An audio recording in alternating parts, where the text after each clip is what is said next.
Disse que Mitríates, rei do Ponto, tendo inventado uma poção que do seu nome se chamou Mitridato, de tal maneira reforçou com ela o seu corpo que, tentando depois envenenar-se para se esquivar de ficar escravo dos romanos, nunca isso lhe foi possível. O Salvador instituiu este augustíssimo sacramento da Eucaristia, que contém realmente a sua carne e o seu sangue, para quem o come viva eternamente.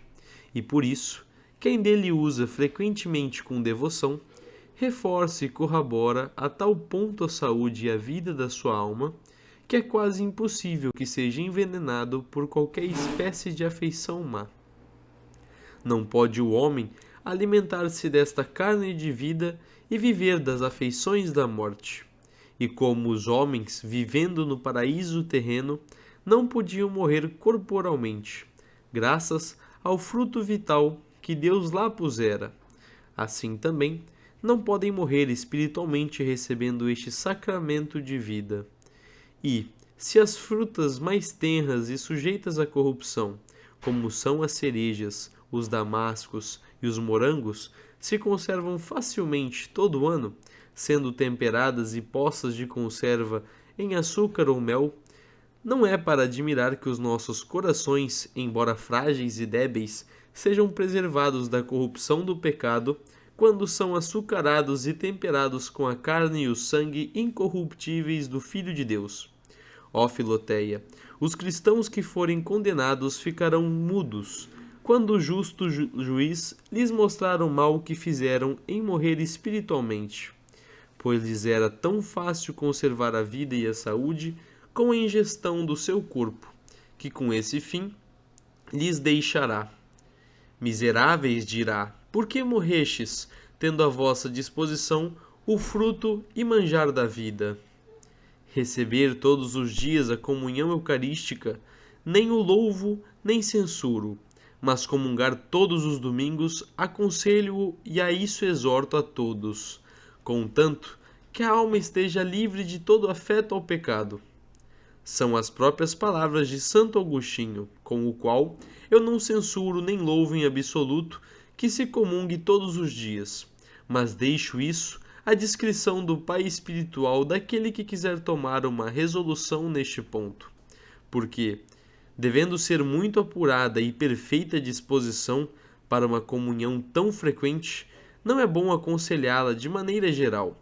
E como esta disposição, posto que esquisita, se pode encontrar em muitas almas boas, também não é justo que, de modo geral, se afaste ou dissuada dela a qualquer pessoa, mas deve tratar-se e resolver-se o caso, levando em conta o estado interior de cada pessoa, em particular.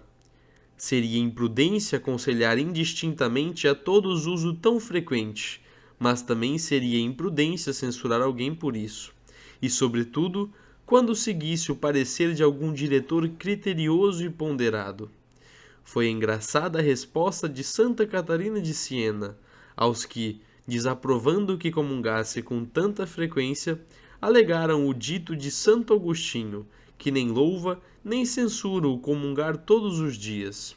Pois bem, disse ela, se Santo Agostinho não o censura, peço-o que não censurei vós, e eu dou-me por satisfeita. Mas, Filoteia, como vês, Santo Agostinho aconselha e exorta encarecidamente que se comungue todos os domingos. Falo, pois quanto te for possível, e visto que, como de antemão, suponho, não tens nenhuma sombra de afeto ao pecado mortal, nem sequer ao pecado venial.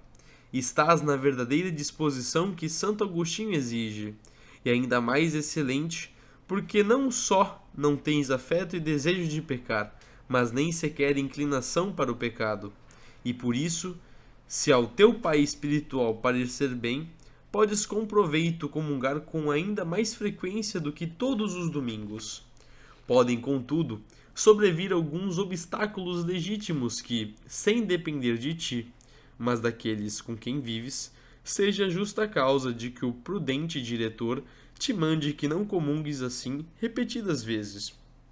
Por exemplo, Se estás dependente de outrem, e se aqueles a quem deve obediência são pouco instruídos ou caprichosos no seu modo de pensar, e se irritam e inquietam por verem que comungas com tanta frequência, consideradas todas as circunstâncias, talvez seja bom, de algum modo, condescer com a sua fraqueza, e não comungar senão de 15 em 15 dias. Bem entendido que isto há de ser no caso de não se poder vencer a dificuldade. É este um ponto que não se pode decidir bem em geral, e é necessário fazer o que disser o pai espiritual. O que eu, porém, te posso assegurar é que quem deseja servir a Deus devotamente não pode pôr entre as comunhões maior intervalo que um mês. Se és deveras prudente, nem pai, nem mãe, nem marido, nem mulher poderão estorvar-te de comungar muitas vezes, porque suposto que no dia da comunhão não hás de faltar aos cuidados próprios do teu estado, e que hás de tratar a todos com mais doçura e afabilidade, e que não te hás de negar a nada do que lhes deves. Não é crível que queiram desviar-te deste exercício, que nenhum incômodo lhes trará, a não ser que tenham um gênio em extremo melindroso e extravagante. Neste caso, como já acima disse, pode ser que o teu diretor queira que uses de condescência.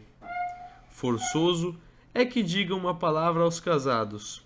Deus não permitia na antiga lei que os credores exigissem a paga do que lhes deviam, nos dias festivos, mas nunca proibiu que os devedores pagassem o que exigiam deles. É impróprio, embora não um pecado grave, solicitar o débito matrimonial no dia da comunhão, mas não é inconveniente, pelo contrário, é meritório pagá-lo. E assim, pela paga deste débito, ninguém deve privar-se da comunhão quando, por outro lado, a sua devoção o move a desejá-la. É bem certo que na primitiva igreja os cristãos comungavam todos os dias, embora fossem casados e abençoados na geração de filhos. E por isso que eu disse que a comunhão frequente não dá nenhum incômodo nem aos pais, nem às mulheres, nem aos maridos, contanto que a alma que comunga seja prudente e discreta. Quanto às doenças corporais, nenhuma há que seja impedimento legítimo desta santa participação, exceção feita da que frequentemente provocasse o vômito. Para comungar todos os 8 dias, é preciso não ter pecado mortal nem afeto algum ao pecado venial, e ter um grande desejo de comungar. É preciso, além disso, ter vencido a maior parte das más inclinações, e que isso se faça sob o parecer do Pai espiritual.